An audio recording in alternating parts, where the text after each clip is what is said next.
Let's talk about FIRE. Financial independence, retire early. You've heard of it, right? The dream is pretty awesome. Save like crazy, invest with a plan, and get the freedom to quit the rat race, maybe decades before anyone else. But there's a huge catch, and a lot of people miss it. Here's the tough reality. So many FIRE plans are basically set up to fail right from the get-go. People get really excited, they hear about the magic of compounding, and bam, they jump straight into investing. But then life happens, as it always does. A medical bill pops up, or a job is lost, and the whole plan just shatters. And why? Because they built their beautiful financial house on a foundation of sand. So, how do you make sure that doesn't happen to you? Well, in this explainer, we're going to build your financial fortress, brick by solid brick. We'll kick things off with that one big mistake everyone makes. Then, we'll cover insuring your foundation, building your safety net, getting rid of that nasty debt, figuring out your freedom number, and then, finally, investing with total confidence. Okay, so this is the story we see play out all the time. Someone finds out about FIRE, they get all pumped up about making a 12% return in the market, and they start throwing every spare rupee they have into stocks. But see, they're completely exposed. They have zero defense against a huge medical bill and absolutely no cushion if they lose their job. It's kind of like trying to win a marathon by just sprinting the first mile without any water. It's a massive gamble, and honestly, it's one you're almost certain to lose. And that brings us to step number 1, and trust me, it is the most important one. Before you even dream about growing your money, you have got to protect it. We have to build a firewall against any potential financial disaster, and that firewall has a name: insurance. Just picture two different realities for a second.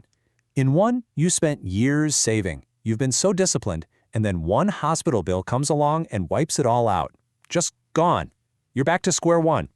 Now, in the other reality, the one with insurance, that same event is just an inconvenience. It's not a catastrophe. Your investments are safe, untouched, and they just keep on growing. So, what kind of insurance are we talking about? To build a really solid foundation, there are two you just can't skip. First, health insurance. This is what protects you from those giant, unexpected hospital bills. And second, term life insurance. This one's a must, especially if you have a family who depends on your income to get by. So, the big question is, how much coverage is enough? Well, you don't have to guess. A really solid rule of thumb is to aim for a policy that's worth about 10 to 15 times what you make in a year. Yeah, that's the kind of buffer that gives you peace of mind, knowing that if the worst should happen, your family's future is secure. All right, with that insurance shield in place, it's time to add the next layer of your defense, your safety net. I want you to think of this as your financial shock absorber for all those smaller but still pretty painful bumps in the road that life is definitely going to throw your way. Yep, we're talking about an emergency fund. Now, this is not investment money, okay? This is survival money. It's a stash of cash that you can get to right away for those oh no moments. The car suddenly dies, the roof starts leaking, or you find yourself between jobs. So, how much do you need? Well, the gold standard is to have at least 6 months' worth of your essential living expenses saved up. Now, if you're in a job that's a bit less stable, or hey, you just want to sleep better at night, pushing that to 9 or even 12 months is a fantastic goal. And the most important word here is liquid. This money belongs in a savings account, not tied up in the stock market. And this right here is the real superpower of an emergency fund. See, without one, a sudden expense means you have to start rating your investments. And what happens if the market's down when you need the cash? You're forced to sell at a loss, and that can permanently damage your long-term plan. Your emergency fund is the firewall that stands between real life and your investments. Okay, let's talk about the step that, to be honest, way too many people try to skip because it just doesn't feel as glamorous as investing. But ignoring this is like trying to fill a bucket that has a giant hole in the bottom. We have to get rid of high-interest, corrosive debt. The math on this is just brutal, and it's not working for you. Your credit card is probably charging you something crazy like 20, maybe 30% interest. At the same time, you're hoping to get a 10 to 12% return from the market? I mean, it's a no-brainer. Every single rupee you put towards paying down that debt is giving you a guaranteed return equal to that insane interest rate. Just let that sink in. Where else on earth can you get a guaranteed 20% return on your money? You can't. Paying off your credit cards and personal loans isn't just a smart move, it is the single best, risk-free investment you could possibly make on your journey to FIRE. Full stop. All right, the foundation is really starting to look solid. Now that we're protected and we're not bleeding money to high interest rates, we can actually start to plan our destination, right? You can't hit a target you can't even see. So it's time to figure out your specific FIRE number. And this whole thing starts with a very simple but totally non-negotiable task. You have to know, down to the rupee, exactly what it costs for you to live each year. Track everything. Your housing, your food, your subscriptions, all of it. This isn't about feeling guilty or judging yourself, it's about gathering the data you need to win this game.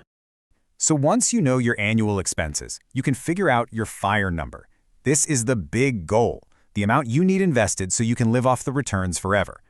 A really well-established rule of thumb, which actually comes from a famous financial study, is that your FIRE number is simply 25 times your annual expenses. And yeah, the formula is really that simple. So let's say you do the math and figure out you spend about 10 lakh a year. You just multiply that by 25. Your target FIRE number is 2.5 crore. See? Now you have a real concrete number to aim for. And here we are. Finally, you've got your insurance, you've got your emergency fund, you're free from that awful high-interest debt, and you have a clear target in your sights. Now, and only now, are you truly ready for the most powerful step of all, investing consistently and with real confidence. Because you took the time to build this strong foundation, you can now unleash the incredible power of compounding. This isn't about trying to pick the next hot stock, it's just about discipline and consistency. The really magical part is that the growth starts slow. You can barely even see it. But give it a few decades and it becomes an absolutely unstoppable financial force. So let's just lock in that blueprint one more time. First, you get your insurance shield. Second, you build that 6 to 12-month emergency fund. Third, you destroy all high-interest debt. Fourth, you calculate your true expenses and find your FIRE number. And then, finally, with that fortress built, you start your consistent long-term investing journey. At the end of the day, achieving FIRE isn't some mad dash to get rich quick. It's a very methodical process. It's about building a secure financial life from the ground up. It's about creating a foundation so solid that no stock market crash, no job loss, and no surprise medical bill can ever knock it down. So now you have the blueprint. The path forward is crystal clear. The only real question left is, which of these foundational steps are you going to take first?